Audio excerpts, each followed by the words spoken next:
में? देखो, दो वीडियोस आपने देखे हैं जीएसटी के। पहला क्या देखा आपने? पहले में क्या था? सिर्फ मैंने आपको बताया था जीएसटी लाने का मकसद क्या था। ठीक है, गवर्नमेंट ने बता दिया हमारी ये प्रॉब्लम थी, आपकी ये थी, दोनों का सॉल्यूशन हो जाएगा।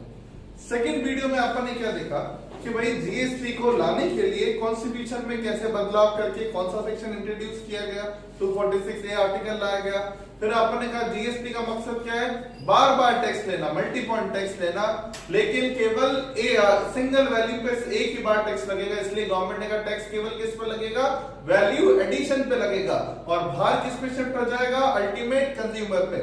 ये देखना है कि इस ट्रांजैक्शन पे जीएसटी लगेगा या नहीं। तो कंजप्शन देखो, सॉरी, कंजप्शन में क्या देखना है बच्चों? अगर कंजप्शन विद इन इंडिया हुआ है तो उस केस के अंदर जीएसटी लगेगा, और अगर कंजप्शन इंडिया के बाहर है तो फिर जीएसटी चार्ज नहीं होगा, क्योंकि जीएसटी के लिए बेस ही है इंडिया, है ना। ये अपन पढ़ चुके।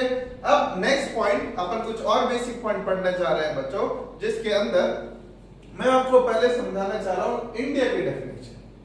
ठीक है, बहुत सारे इस फर्स्ट चैप्टर में बेसिक पॉइंट है, बहुत काम के पॉइंट है, खूब सारी डेफिनेशंस भी है ना बच्चों। लेकिन उसके अंदर सबसे फर्स्ट डेफिनेशन जो सबसे काम की है, जो वो है बच्चों अपने डेफिनेशन ऑफ इंडिया। ठीक है, पहले अपन इंडिया समझते हैं, इंडिया क्या नजर में गवर्नमेंट के, इसका मतलब क्या बच्चों? क्यों पढ़ा रहा हूं इंडिया की डेफिनेशन को समझ लेना। जीएसटी एक कंजप्शन बेस्ड टैक्स है, और अगर कंजप्शन इंडिया में हुआ तो जीएसटी लगेगा। तो इंडिया कहां तक फैला है पहले वो तो जान लो, उसके बाद दूसरी बात आगे से आगे चलती रहेगी, है ना। तो चलो ढंग से पढ़ते हैं।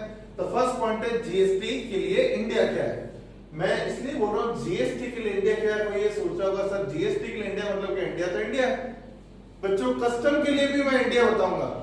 कस्टम का इंडिया और जीएसटी का इंडिया में फर्क है। इसका मतलब कस्टम के लिए जीएसटी पर्पस अलग है, इंडिया क्या बोलते हैं उसके लिए, जीएसटी के लिए अलग है। तो सुनो, जीएसटी क्या कहता है, इंडिया क्या है? चार चीजें, इंडिया में चार चीजें शामिल होंगी। चारों में से किसी में भी अगर आप कवर हो गए तो इसका मतलब आप इंडिया में हो। क्लियर हुआ? फर्स्ट पॉइंट, पहली चीज जो इंडिया कहलाएगी वो लैंड मास। बच्चों ये अपना इंडिया का मैप है, ठीक है, कोई नहीं हंसेगा, ये हमारी भारत माता है, ठीक है। तो इसमें हंसना आपके लिए गलत बात होगी, ठीक है। तो ये अपना इंडिया है ना बच्चों, पूरा कश्मीर वगैरह साइड से थोड़ा पाकिस्तान और चाइना का भी एरिया मैंने ले लिया है, ठीक है। तो ये फर्स्ट पॉइंट है। जीएसटी के लिए गवर्नमेंट क्या कहती है? इंडिया मतलब लैंड मास। लैंड मास मतलब ये पूरा मैंने ड्रॉ कर दिया, ठीक है, जैसा भी है ये पूरा लैंड मास जो है ये क्या कहलाएगा बच्चों? इंडिया। इसका मतलब यहाँ पे कोई भी ट्रांजैक्शन होता है तो इसका मतलब वो ट्रांजैक्शन कहाँ हुआ है? इंडिया। चलो सर ठीक है, समझ में आ गया। पॉइंट नंबर 2, और इंडिया में क्या क्या शामिल है? सेकंड पॉइंट जो इंडिया में शामिल है बच्चों वो क्या है? Seabed and subsoil. बच्चों समझो, ये है हमारी बेस लाइन, ये भारत की बेस लाइन है बच्चों, ठीक है। इस बेस लाइन के बाहर वाला एरिया, ये जो इंडिया, ये जो है बच्चों पानी है, समुद्र है ना। समुद्र के अंदर भी इंडिया होता है बच्चों। आप इस लैंड मास से, इस बेस लाइन से 12 नॉटिकल माइल तक जाओगे। एक नॉटिकल माइल होती है 1.853 किलोमीटर। तो इसका मतलब ये हुआ बच्चों 22 किलोमीटर तक आप पानी में निकलोगे। यहां पर समुद्र में आप 22 किलोमीटर तक जाओ, आपको वो इंडिया दिखेगा। ये इंडिया का टेरिटोरियल वाटर कहलाता है बच्चों, ठीक है। Up to 12 nautical. कस्टम में इंडिया यहां तक ही है। जीएसटी थोड़ा आगे तक फैल चुका है, लेकिन for the purpose of custom, Bharat की जमीन से जब आप समुद्र में निकलोगे तो 22 किलोमीटर के बाद इंडिया खत्म हो जाएगा, ठीक है। तो अप टू 22 किलोमीटर या 12 नॉटिकल माइल, अच्छा वर्ड है, up to 12 nautical mile territorial water होता है। अब बात आती है सर इंडिया में और क्या शामिल होगा? तो एक तो जमीन शामिल होगी, land mass. Second seabed and subsoil up to territorial water. इस लैंग्वेज का मतलब क्या समझना, आपके पास पीडीएफ नोट्स है इसके। सीबेड एंड सबसॉइल को बच्चों कह सकते हैं अपन जैनो। वो कहां होता है? पानी के नीचे। ये जो पानी के नीचे की जमीन है बच्चों, पानी के नीचे की जमीन को सीबेड एंड सबसॉइल कहते हैं। यहां से लेकर अप टू टेरिटोरियल वाटर, ये इंडिया कहलाएगा। मैं पानी नहीं बोल रहा बेटा, पानी के नीचे की जमीन जो है वो अप टू 12 नॉटिकल माइल तक इंडिया कहलाएगा, ठीक है। तो कोई पानी के नीचे की जमीन में पहुंच गया, वहां कोई चीज रखी हुई है, उसका एक्सट्रैक्शन का काम है, तो अप टू 12 नॉटिकल माइल तक वो ये बोलेगा इंडिया में। तो पहला लैंड मास इंडिया है, सेकंड पूरा जैनबम तक क्या है ये 12 sea bed and subsoil 12 nautical mile तक क्या है इंडिया है। तीसरा पानी, पानी कहां तक इंडिया है? गवर्नमेंट कहती है up to continental shelf and exclusive economic zone. ये क्या होता है बच्चों? 200 नॉटिकल माइल। यही एक थोड़ा सा अजीब पॉइंट लगा मुझे भी कि जीएसटी भी 12 नॉटिकल माइल तक होता, ठीक होता, बट गवर्नमेंट का वर्ड है पानी जो होगा वो होगा अप टू कॉन्टिनेंटल शेल्फ, और कॉन्टिनेंटल शेल्फ और इकोनॉमिक जोन 200 नॉटिकल माइल तक है, 350 किलोमीटर तक। अगर आप यहां से चले और 350 किलोमीटर तक बढ़ते जा रहे हो, यहां तक का एरिया जो है वो पूरा पानी का एरिया बच्चों इंडिया कहलाता है। तो पानी 350 किलोमीटर तक आप चले जाओ, वो इंडिया का ही वाटर है, और वहां कंजप्शन हुआ तो अपन ये कहेंगे क्या लगेगा? जीएसटी। तो पानी 200 नॉटिकल माइल तक, पानी के नीचे की जमीन 12 नॉटिकल माइल तक, लैंड मास हो ही गया। अब लास्ट क्या बचा? टोटल 4 चीज है, जमीन खत्म, पानी के नीचे की जमीन खत्म, पानी खत्म, लास्ट क्या बच गई? हवा। अब हवा कहां तक इंडिया की फैली हुई है? हवा के लिए गवर्नमेंट कहती है above land mass and above territorial water. Above land mass मतलब ये जो अपना इंडिया है, इसके ऊपर जो भी प्लेन उड़ रहा है वो तो यही बोलेंगे कहां पर है? इंडिया में। और कहां है? अप टू टेरिटोरियल वाटर, मतलब यहां के ऊपर, ये 22 किलोमीटर के ऊपर भी कोई प्लेन उड़ रहा है तो यही बोलेगा कहां है वो? इंडिया में। तो इसका मतलब बच्चों एक मजाक की बात है, आप प्लेन में बैठे फॉरेन जा रहे हैं, ठीक है, आपको पता है इंडिया के अंदर जीएसटी लगता है, अभी प्लेन यहां पर पहुंचा है और आपको अभी समोसा खाना है, ऑर्डर करना है फ्लाइट में, तो आप थोड़ा वेट कर लो, वेट कर लो। एक बार ये 12 नॉटिकल माइल क्रॉस हो गई, प्लेन में कितना टाइम लगेगा? ये क्रॉस हो गई, उसके बाद ऑर्डर कर देना। अब कंजप्शन कहां हुआ? इंडिया के बाहर। इंडिया के बाहर हुआ तो खूब खाओ, जीएसटी नहीं लगेगा। अपन किस लिए पढ़ रहे हैं इंडिया? अपन वो सोशल स्टडीज थोड़ी है अपने, लेकिन अभी अपन पढ़ रहे हैं कि जीएसटी लगेगा इंडिया पे, और इंडिया कहां तक है? पानी के, अगर पानी के ऊपर हवा है तो 12 नॉटिकल माइल तक। वेट कर लो थोड़ा, पानी में शिप से जा रहे हो तो थोड़ा लंबा वेट करना पड़ेगा, 200 नॉटिकल माइल के बाद जो है वो इंडिया खत्म होगा। समझ में आया? ठीक है। और पानी के नीचे तो क्या खाने वाले? कुछ नहीं। क्लियर? तो ये तो समझ में आई डेफिनेशन इंडिया की। आपको याद रखना है for the purpose of charging GST कि इंडिया में लैंड मास इंक्लूड होता है, पानी के नीचे का सी बेड सबसॉइल 22 किलोमीटर तक का, पानी 200 नॉटिकल माइल तक का, और हवा above land mass and above territorial water. ठीक है, क्लियर हुआ? ये समझ में आया? और इधर इधर आपको भी पता है क्या है, मुझे बताने की जरूरत नहीं है। क्लियर? खत्म? तो ये तो इंडिया की डेफिनेशन है। अब सबसे इंपॉर्टेंट पॉइंट, रजिस्ट्रेशन। जीएसटी के अंदर आपको अगर टैक्स पे करना है, जीएसटी में टैक्स कब पे करना है, मैंने आपको बता दिया। एक वर्ड अपन बहुत लंबी चौड़ी डेफिनेशन पढ़ेंगे, सप्लाई की। जो बंदा सप्लाई की डेफिनेशन में कवर हो गया उसको क्या देना पड़ेगा? जीएसटी। ये मैंने आपको बताया। अब मेरी बात सुनो बच्चों, जब आपको पता चल गया कि सप्लाई में तो हर चीज कवर होती है और कुछ नहीं, सप्लाई की डेफिनेशन में जब आपको पढ़ाऊंगा, supply includes time pass. Supply में टाइम पास भी आता है, इसका मतलब टाइम पास के अंदर आप थोड़ा बहुत पैसे कमा लोगे, वो भी जीएसटी है। शाम को एक बंदा मान लो एक बच्चे को आधे घंटा पढ़ा देता है, बाकी वो पूरा बच्चा घर पे ही बैठा है, कोई बात नहीं, आधा घंटा पढ़ा देता है, क्या टाइम पास के लिए पढ़ा दिया, ठीक है, तो वो भी किसमें कवर होगा? जी, जीएसटी के अंदर। क्लियर हो रहा बच्चों? ठीक है। तो मेरी बात सुनो, कहने का मतलब क्या है बच्चों?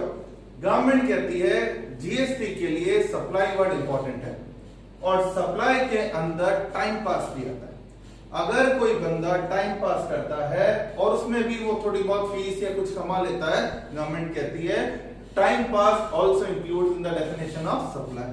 तो अब बात सुनो मेरी, आप सप्लाई में आते हो तो फिर अब आपको जानना है कि जीएसटी तो लगेगा, लेकिन गवर्नमेंट कहती है हम इतने भी दुश्मन नहीं है आपके कि कोई बंदा शाम को 2 घंटे ट्यूशन पढ़ा रहा है, पक्का वो सप्लाई में डेफिनेट कवर हो रहा है, लेकिन गवर्नमेंट कहती है कोई 1-2 बच्चों को पढ़ा रहा है और फिर हमको ला जीएसटी ला, तो क्या तो वो पढ़ाएगा और क्या हमें देगा? तो गवर्नमेंट कहती है जब तक रजिस्ट्रेशन लिमिट के अंदर काम कर रहे हो हमें आपसे टैक्स चाहिए ही नहीं, खूब ट्यूशन पढ़ाओ, खूब काम करो, कुछ नहीं चाहिए। ठीक है, जैसे ही इस लिमिट को क्रॉस करोगे, क्रॉस करते के साथ कंपलसरी रजिस्ट्रेशन कराना पड़ेगा। और कंपलसरी रजिस्ट्रेशन का मतलब यही है बच्चों, अब आपको टाइमली जीएसटी लगाना भी है, जमा भी कराना है। तो इसका मतलब ये हुआ, मैं जो आपको पढ़ाने जा रहा हूं, मैं वो पढ़ा रहा हूं जिसमें कितनी लिमिट तक आप जीएसटी से फ्री हो। अगर आप रजिस्ट्रेशन ही आपके लिए कंपलसरी नहीं है तो आप जीएसटी से भी बच गए हो। क्लियर? तो अब जानते हैं बच्चों कैसे सब। और ये एक और चीज बता दो, इसकी लिमिट ये चौथी पांचवी बार चेंज हो रही है, फिर अभी चेंज हो रही है ड्यू टू लॉकडाउन वगैरह। लेटेस्ट अमेंडमेंट के टाइम पता है, बताऊंगा भाई, अभी जो चल रही है उसमें देखो, रजिस्ट्रेशन के लिए अगर कोई बंदा, समझना, अगर कोई बंदा गुड्स एंड सर्विस दोनों में डील करता है, मतलब क्या हो बच्चों, मेरी कोई फैक्ट्री भी है, कोई दुकान भी है, और ऊपर एक कमरा ले रखा है जहां पे मैं ट्यूशन भी पढ़ाता हूं, या फिर मेरी स्टेशनरी की दुकान है और मैं साथ साथ 2 घंटे ट्यूशन भी पढ़ाता हूं। ठीक है, और मान लो सीए अगर मैं की भी है तो मैं इनकम टैक्स का रिटर्न भी पढ़ता हूं, तो मैं गुड्स में भी डील कर रहा हूं और किसमें कर रहा हूं, सर्विस में भी। उनके लिए गवर्नमेंट कहती है आपकी लिमिट है 20 लाख। मतलब अगर मैं ट्यूशन प्लस किराने का गुड्स का काम कर रहा हूं और साल में मेरा टोटल टर्नओवर मतलब सेल, ट्यूशन की फीस प्लस जो सेल हुई है वो 20 लाख तक है, मुझे जीएसटी से डरने की कोई जरूरत नहीं है। गवर्नमेंट मेरे से जीएसटी नहीं लेगी। ठीक है, इस साल जैसे हमारे टीचर है, हमारे सर ने बोला कि यार अपन पढ़ा भी नहीं रहे तो भी जीएसटी भरना है। मैंने उनको ये समझाया, ये साल की लिमिट है बच्चों, फाइनेंशियल ईयर, है ना। और मैंने इनको बोला कि इस साल पूरा साल लॉकडाउन है, फीस 20 से ज्यादा होगी नहीं, तो फिर काय का डरना। समझ में आया? रजिस्ट्रेशन ही मत कराओ आपने तो। क्लियर हुआ? ठीक है, तो कहने का मतलब समझ में आ गया होगा आपको कि अगर आप गुड्स एंड सर्विस दोनों में डील करते हो, साल की आपका टर्नओवर 20 से कम है, जीएसटी से मत डरो, जीएसटी लगेगा ही नहीं, भले ही आपका काम सप्लाई में आता। पॉइंट नंबर 2, ये पॉइंट गवर्नमेंट ने इसलिए बनाया क्योंकि जीएसटी को लेके 20 लाख बहुत कम होता है उनके लिए जो केवल गुड्स में डील करते हैं। बच्चों, एक किराने वाले का भी दिन में 4-5 हजार का गल्ला हो जाता है। अब 5-10 हजार रुपए की सेल हुई फॉर एग्जांपल, तो महीने की कितनी सेल हुई? 3 लाख। ठीक है, जो कि बड़ी बात नहीं है। 3 लाख की सेल, मार्जिन बच्चों 10-15% ही होता है। साल की सेल कितनी हुई? 30 लाख रुपए सेल हुई। 30 लाख की सेल हुई तो गवर्नमेंट ने उस किराने वाले को क्या बोला? अरे तेरा टर्नओवर 20 से ज्यादा है, रजिस्ट्रेशन करा। अब वो किराने वाला क्या कह रहा? बच्चों में बहुत इंपॉर्टेंट पॉइंट बताने वाला हूं, समझना। किराने वाला कह रहा है 30 लाख तो मेरी सेल है साल की, 30 लाख की सेल में किराने वाले अगर की बात करूं 5% मार्जिन होता है, या मान लो हद से, ये बहुत ज्यादा मार्जिन बोल रहा हूं, 10% मान लो 3 लाख रुपए। एक आदमी पूरे साल मेहनत करता है, छोटी उसकी दुकान है और 3 लाख रुपए कमाता है। गवर्नमेंट अगर बोलेगी उसको कि नहीं नहीं जीएसटी में रजिस्ट्रेशन करा, तेरा टर्नओवर 20 से ज्यादा है, तो बेचारा क्या होगा बच्चों? 5% तो उसको जीएसटी खा जाएगा। मिनिमम 5% तो रेट है ही है, तो 5% कितना हुआ? 1.5 लाख तो ये गया। फिर अकाउंटेंट रखो, सीए से ऑडिट कराओ, और एक एम्प्लॉय रखो, बिल कटवाओ, तो वो 2 लाख रुपए वो खा जाएंगे। ठीक है, वो दाल बेच रहा है या उनको दाल खा रहा है? तो गवर्नमेंट कहती है, वो कहता है मुझे तो किराने का बिजनेस करना ही नहीं। ये प्रैक्टिकल प्रॉब्लम लोगों के सामने आई, सॉरी गवर्नमेंट के सामने आई। लोगों ने कहा ऐसे हालात में आप हमसे जीएसटी लेने की कैसे सोच सकते हैं? तो गवर्नमेंट ने कहा यार बात तो ठीक है। गवर्नमेंट ने क्या बोला? ठीक है, if any supplier only dealing in goods, बात बहुत ढंग से समझना, आपका काम गुड्स प्लस सर्विस नहीं है, ओनली क्या है? गुड्स। आप केवल एक किराने वाले हो ना, आपका कोई कोचिंग का काम है ना कोई इनकम टैक्स का काम है, कुछ नहीं है, केवल गुड्स में डील करते हो। और गुड्स में भी आइसक्रीम, टबैको और पान मसाला नहीं। क्या पान मसाला, टबैको, इनमें मार्जिन बहुत ज्यादा होती है, तो गवर्नमेंट कहती है अच्छा कमा लेता है, और टबैको से तो गवर्नमेंट वैसे ही चिढ़ती है। तो गवर्नमेंट क्या बोलती है? टबैको, पान मसाला, आइसक्रीम में डील नहीं करते। नॉर्मल किराने वाले और दूसरे कपड़े वाले वगैरह हो तो आपकी लिमिट कितनी की जाती है? 40 लाख। मतलब अब आपकी सेल, जैसे कपड़े वाले बच्चों इस साल से ज्यादातर की इतनी ही होगी, कपड़े वाला कोई है, कोई छोटा शोरूम वाला है, दुकान वाला है, उसकी सेल अगर 40 से कम है, गवर्नमेंट कहती है फिक्र ही मत करो, अगर रजिस्ट्रेशन कराया हुआ है तो अलग बात है, नहीं कराया हुआ तो कोई जरूरत नहीं है, विद इन 40 लाख रजिस्ट्रेशन की रिक्वायरमेंट नहीं होती। वॉलंटरी कराओ तो कराओ, कंपल्सरी नहीं। लेकिन ये 40 लाख का बेनिफिट किसको नहीं अलाउड है? Special category. स्पेशल कैटेगरी में बहुत सारे, मिजोरम, मेघालय, त्रिपुरा, यहाँ भी ऐसे ऐसे नाम है ना, नागालैंड वगैरह, ये और ये छोटे छोटे नाम है, 8-10 नाम है, अरुणाचल प्रदेश वगैरह, ये स्पेशल कैटेगरी होती है बच्चों। तो ये जो 40 लाख की लिमिट है, मैं वापस बोल रहा हूं, किन के लिए नहीं है? किन के लिए नहीं है? जो स्पेशल कैटेगरी स्टेट्स है, मणिपुर, मेघालय, मिजोरम, ये आपको पीडीएफ में दी हुई लिस्ट। पॉइंट नंबर 2, जो आइसक्रीम, टबैको और पान मसाला में डील करते हैं, उनके लिए भी लिमिट नहीं है। और पॉइंट नंबर 3, ये जो हमारे साथ वाले टीचर्स ने भी पूछा था, हम टीचर्स केवल ट्यूशन पढ़ाते हैं तो हमारा काम है सर्विस का, तो उन्होंने कहा ये अभी लिमिट बढ़ी है, अखबार में देखा 20 की लिमिट 40 हो गई, तो ये अपने लिए भी है क्या? आप आंसर दो बच्चों, क्या कोचिंग इंस्टीट्यूट की लिमिट 40 है क्या? नहीं है। क्यों नहीं है?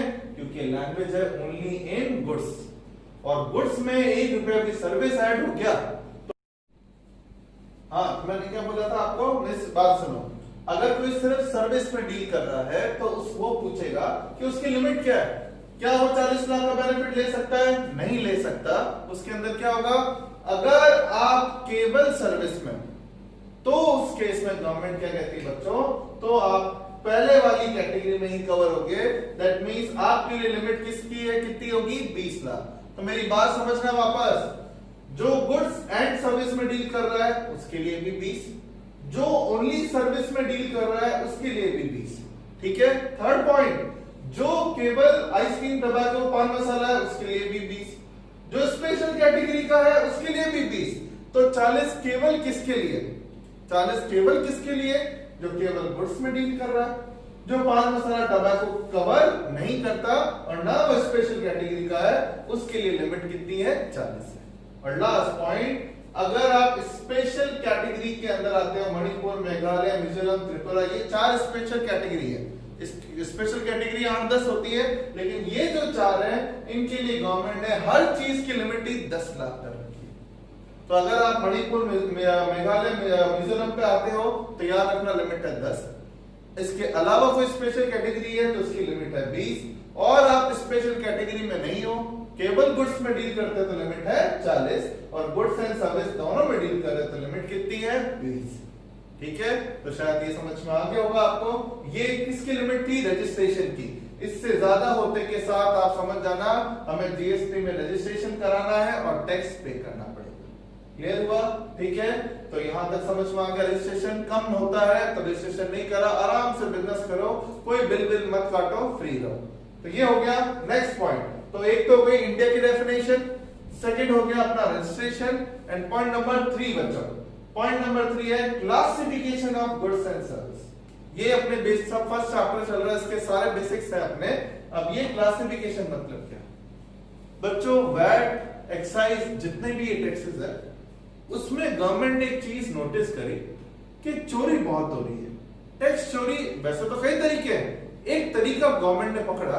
गवर्नमेंट कहती है हम लोग कहीं पर रेड करने जाते हैं, मान लें जैसे पहले एक्साइज की रेड करने गए, तो एक्साइज की रेड करने गए तो वो जो बंदा है वो 5% टैक्स लगा रहा है, जबकि उसमें तो 12% लगती है। एक्चुअल में बच्चों एक्साइज है, वैट है, उसमें बहुत सारी तरह की रेट होती है। जीएसटी में भी रेट है 5-6 तरह की, एक्साइज में, वैट में तो बहुत सारी तरह की रेट थी। अब प्रॉब्लम क्या है, सुनना मेरी बात, उस एक्साइज वाले पर लगनी चाहिए 12, लेकिन वो एक जो चीज वो प्रोडक्ट बनाता है, उस प्रोडक्ट का वो मिसयूज करके वो 5% ले रहा है। क्या मतलब है, मेरी बात समझना। मान लो प्रिंटर पर रेट ऑफ ड्यूटी है 12, प्रिंटर पर रेट ऑफ ड्यूटी है 12 और फोटोकॉपी मशीन पर रेट ऑफ ड्यूटी है 5। उसने जो मशीन बनाई, उसने क्या किया, फोटोकॉपी प्लस प्रिंटर दोनों को मिक्स करके मशीन बनाई और वो लगा रहा है 5। आप उसके वहां पे फैक्ट्री पे रेड करने गए, वो रेट 5% दे रहा है। अब या तो वो ऑफिसर उससे पैसे ले के मामला सेट हो जाएगा, या ऑफिसर को लगेगा 5% होती होगी। इतनी नॉलेज ऑफिसर को भी नहीं उस वक्त। गवर्नमेंट ने नोटिस किया इन लैक्यूना की वजह से, कोई मर्जी से अपनी रेट लगा रहा है और ऑफिसर चेक करके उसको ओके ओके करता जा रहा है, क्योंकि ऑफिसर को भी इतनी बड़ी किताब पढ़ने में दिक्कत होती है कि कौन पढ़ के कहां ढूंढे कि ये गुड्स कहां लिखा हुआ है, और rate come rate of duty government को मिल रही है। तो गवर्नमेंट ने कहा हमारे ऑफिसर्स के लिए भी, जनता के लिए भी, किस तरीके से हम लोग कुछ ऐसा करें ताकि अगर किसी को देखना है मेरे गुड्स पे रेट ऑफ ड्यूटी क्या है, कुछ नहीं करना बच्चों, एक किताब है, चाहे आप गूगल पे देखना, आप अपना प्रोडक्ट का नाम डालो गूगल पे, एंटर मारना और लिखना मेरे गुड्स पर कोड क्या है। जैसे ही वो गुड्स का नाम लिख के HSN कोड मांगोगे, वो कोडिंग आ जाएगी और वही कोड आपको अपने इनवॉइस पे लिखना कंपलसरी है। समझ में आया? और उस कोडिंग के आगे रेट ऑफ ड्यूटी भी आ जाती है।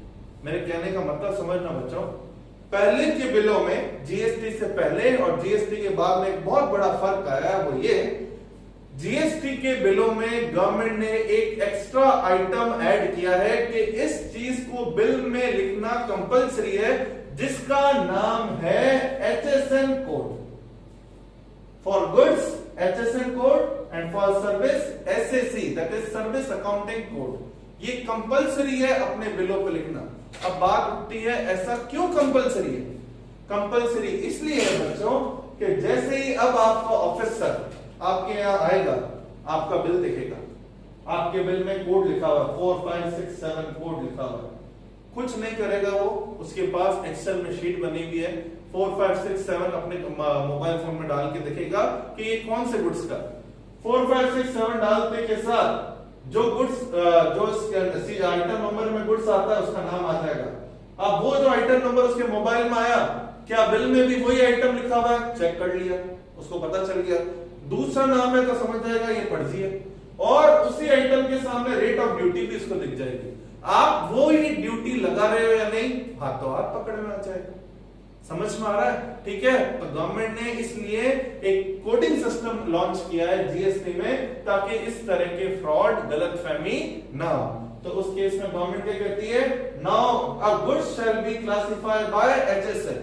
तो क्लासिफिकेशन मतलब समझ में आया, गुड्स की कैटेगरी का पता करना, कौन से गुड्स है ये।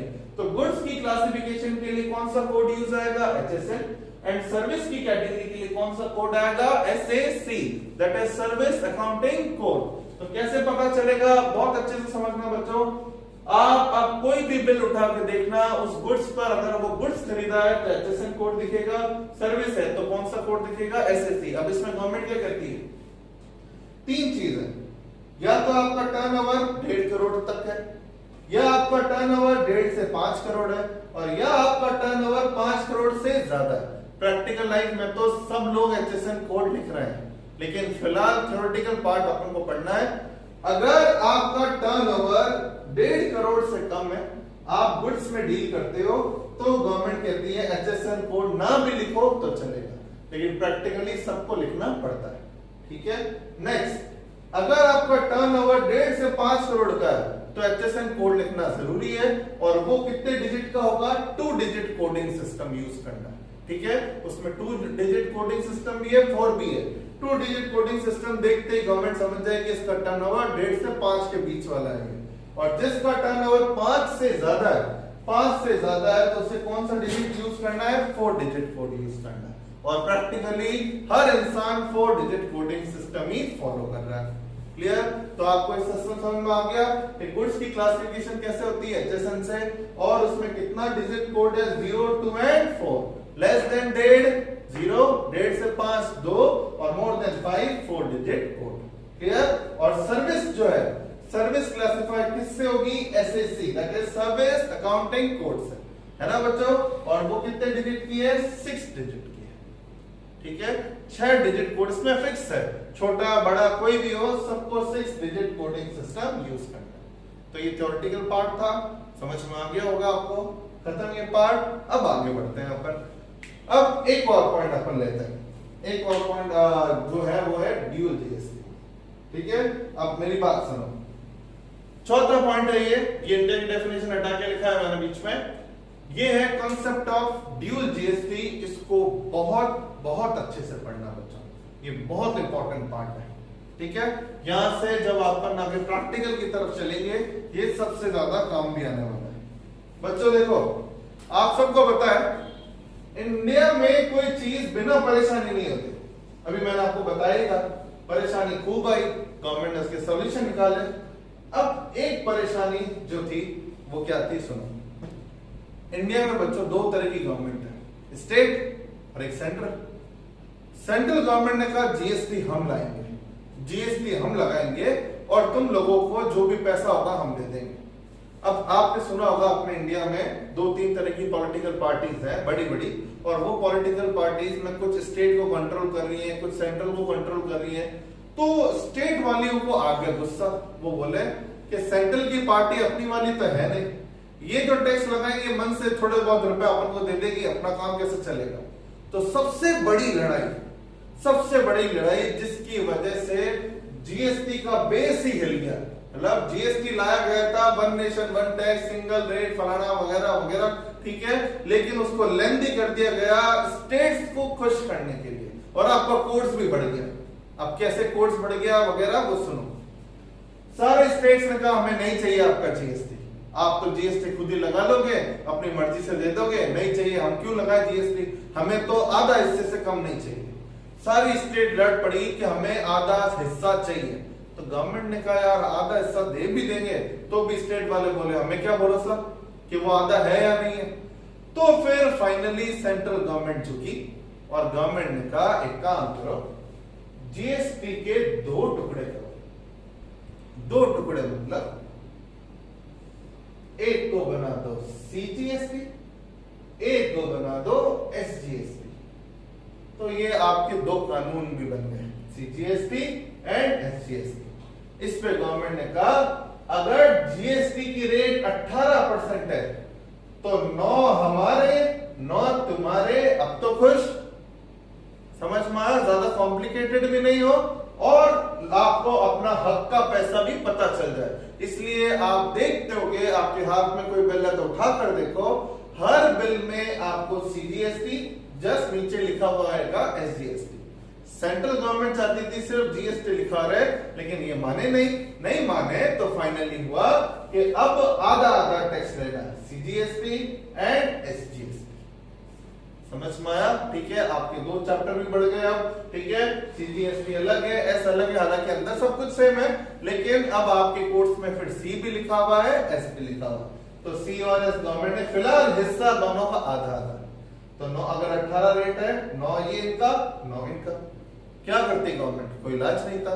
तो सारे स्टेट खुश हो गए कि ठीक है, अब जो भी रेट होगी आधा हमारा आधा तुम्हारा। अब एक और नई प्रॉब्लम है। प्रॉब्लम क्या है, इंडिया में 29 स्टेट्स है तो 5 यूनियन टेरिटरी तो है। यूनियन टेरिटरी कौन कौन सी है पता है आपको? चंडीगढ़ है, ठीक है, और ये दमन एंड दीव, दादरा एंड नागर हवेली, पौंडीचेरी वगैरह। अब इधर ये प्रॉब्लम आई, इन लोगों ने कहा कि हमारा क्या, आपने स्टेट को तो खुश कर दिया, तो गवर्नमेंट ने कहा इनको भी खुश करो। क्या करें? तो गवर्नमेंट ने कहा अगर आप स्टेट हो, मतलब जहां ट्रांजैक्शन हुआ वो एक स्टेट है, तो लगेगा सीजीएसटी एंड एसजीएसटी। और अगर वो ट्रांजैक्शन चंडीगढ़ में हुआ जो कि एक यूनियन टेरिटरी है, तो लगेगा सीजीएसटी एंड यूटीजीएसटी। समझ में आया? Union territory GST. तो आधा इधर भी, आधा हिस्सा हमारा, आधा तुम्हारा। तो आप जब चंडीगढ़ में कुछ खरीदोगे तो आप देखोगे वहां लिखा हुआ है C+U, और राजस्थान के अंदर या दूसरे स्टेट में देखोगे तो लिखा हुआ आएगा C+S। समझ में आ रहा? ठीक है, क्लियर हुआ ये? तो ये पॉइंट क्लियर। तो आपको अब सीजीएसटी भी पढ़ना है, एसजीएसटी भी पढ़ना है और यूटीजीएसटी भी पढ़ना है। क्लियर हुआ? अब एक प्रॉब्लम और है, एक प्रॉब्लम और क्या है, गवर्नमेंट ने कहा राजस्थान का बंदा राजस्थान में किसी को बेचे तो C+S मैटर क्लोज। राजस्थान के बंदे ने दिल्ली वाले को बेच दिया। अब सेंट्रल भी इन्वॉल्व हो गई और दो स्टेट इन्वॉल्व हो गए, राजस्थान एंड दिल्ली। अब किसके पास जाएगा, कैसे जाएगा, फिर लड़ाई होगी। तो गवर्नमेंट ने कहा अब कौन सा टैक्स लगाए, C+S लगाएंगे, फिर कंफ्यूजन होगा। गवर्नमेंट ने कहा जब 3 टैक्स बना दिए, एक चौथा भी बना दो, जिसका नाम रखा गवर्नमेंट ने आईजीएसटी। आईजीएसटी तब लगेगा जब C प्लस एस और C प्लस यू का कॉम्बिनेशन नहीं बैठ रहा, और ऐसा कब होगा वही मैं आपको यहां पर पढ़ाने वाला हूं। ठीक है, जब सप्लाई इंटर स्टेट होती है, स्टेट को क्रॉस करते हैं, तो उस केस में ऐसे ट्रांजैक्शन में कौन सा लगेगा, आईजीएसटी। आई का मतलब है इंटीग्रेटेड। इंटीग्रेटेड को हिंदी में क्या बोलते हैं, इकट्ठा। इकट्ठा किसका, C प्लस एस का या C प्लस यू का, जो भी कॉम्बिनेशन बैठ रहा है। आईजीएसटी एक बार सेंट्रल गवर्नमेंट अपने पास ले लेगी, उसके बाद में जिस स्टेट का जो हिस्सा होगा उसे पहुंचा देगी। समझ में आया? ठीक है, नॉर्मली सेलर स्टेट का हिस्सा होता है, आधा हिस्सा उसको पहुंचा देगी। C प्लस एस वाला लफड़ा नहीं रखेगी। क्लियर? तो आईजीएसटी एक और आपके टैक्स आ गया, तो टोटल अब आपको C, S, U and I, ये 4 टैक्सेस आपके कोर्स में आ गए। क्लियर हुआ? ठीक है, ये बात समझ में आई। तो अब बात आती है, सर हमें कैसे पता चलेगा कि C प्लस एस लगाना है या C प्लस यू या आईजीएसटी लगाना है? तो वो है कंसेप्ट ऑफ ड्यूल जीएसटी। बच्चों, गवर्नमेंट ने कहा सप्लाई 2 प्रकार की होगी। एक सप्लाई का नाम है इंट्रा स्टेट सप्लाई, एक सप्लाई का नाम है इंटर स्टेट सप्लाई। समझ में आ रही है मेरी बात? इंट्रा अगर है तो उस केस के अंदर लगेगा C प्लस एस या C प्लस यू। वो देख लेना, स्टेट है या यूनियन टेरिटरी है। स्टेट है तो C प्लस एस, और अगर यूनियन टेरिटरी है तो C प्लस यू।